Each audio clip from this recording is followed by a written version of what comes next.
As I mentioned, I stopped reading Jesus' parable before he finished, uh, partly because I wanted to focus our attention on two of the three characters that Jesus portrays. He builds a word picture for three individuals. I want us to look at the first two.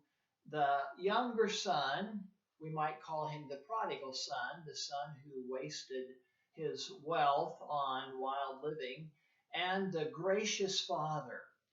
Jesus also tells in the story something about the older brother, but I'm not going to go there this morning. Instead, let's look at those two pictures, the prodigal son and the gracious father.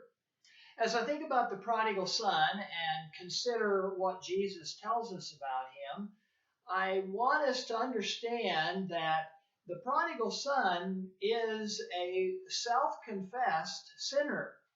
He recognizes that his actions and the way he carried himself, the way he handled his relationship with his father, those actions were sinful. And in those sinful actions, the younger son came to understand that he needed to return back to his father because his life had fallen apart. He had, in Jesus' words, maybe we would use today the terminology, he had reached rock bottom, and the only place he could think to go was back to his father. Now, Jesus described him as a young man who wasted his wealth and spent it on wild living. I would like us to back up just a little bit and think of the young man and his sinful actions, not in terms of the things he did, the kinds of actions which certainly were sinful, but I'd like us to stop and think about the very nature of his relationship with his father.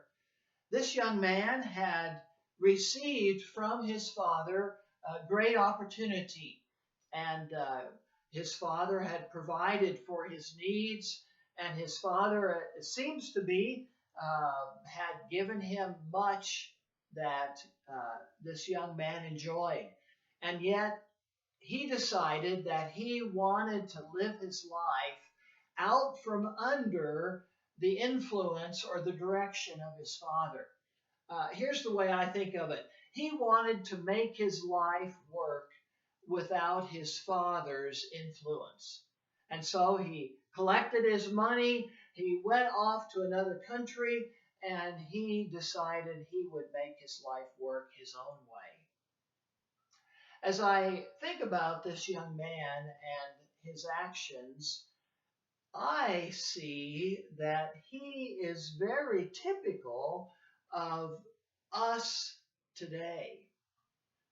In a very real way, it's easy for us to think of sinful actions as wild living or being disrespectful to parents or being scandalous in the way we spend our money. And I would agree those are sinful actions.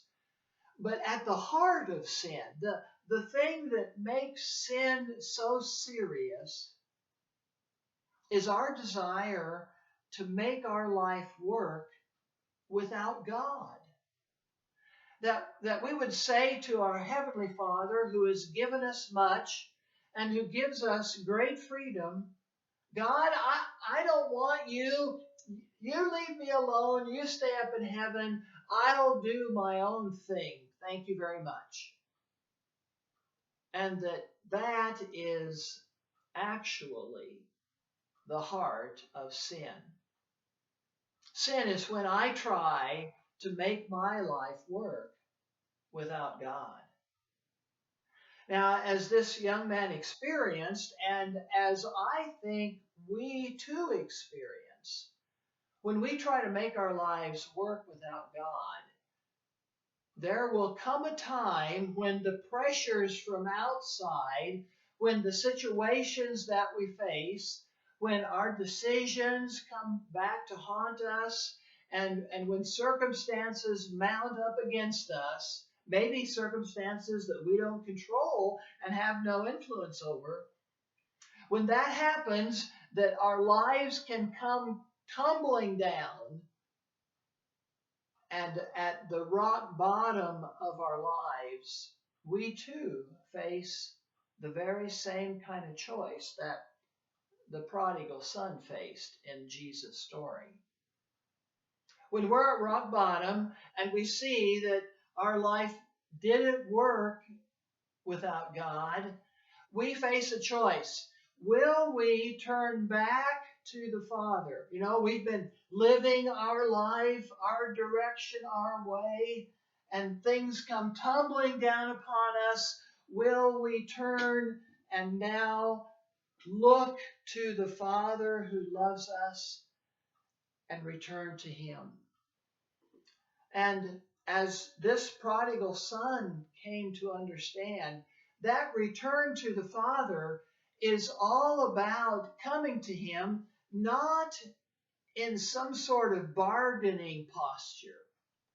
We don't have to make promises that we won't be able to keep after all. We don't have to sort of clean up our act so that we have something better to offer our Heavenly Father. We just need to come to Him, frankly, in all of our brokenness, just like we are.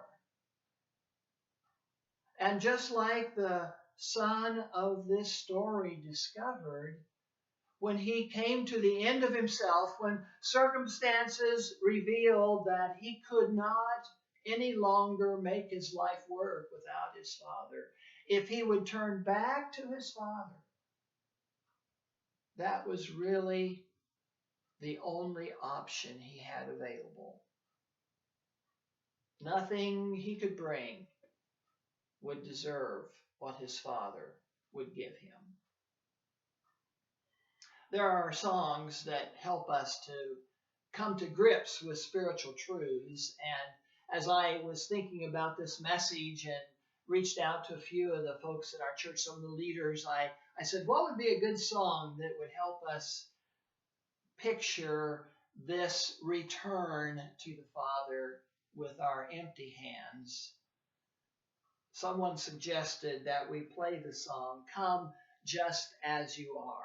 Oh, I like that song. We sing it in church sometimes.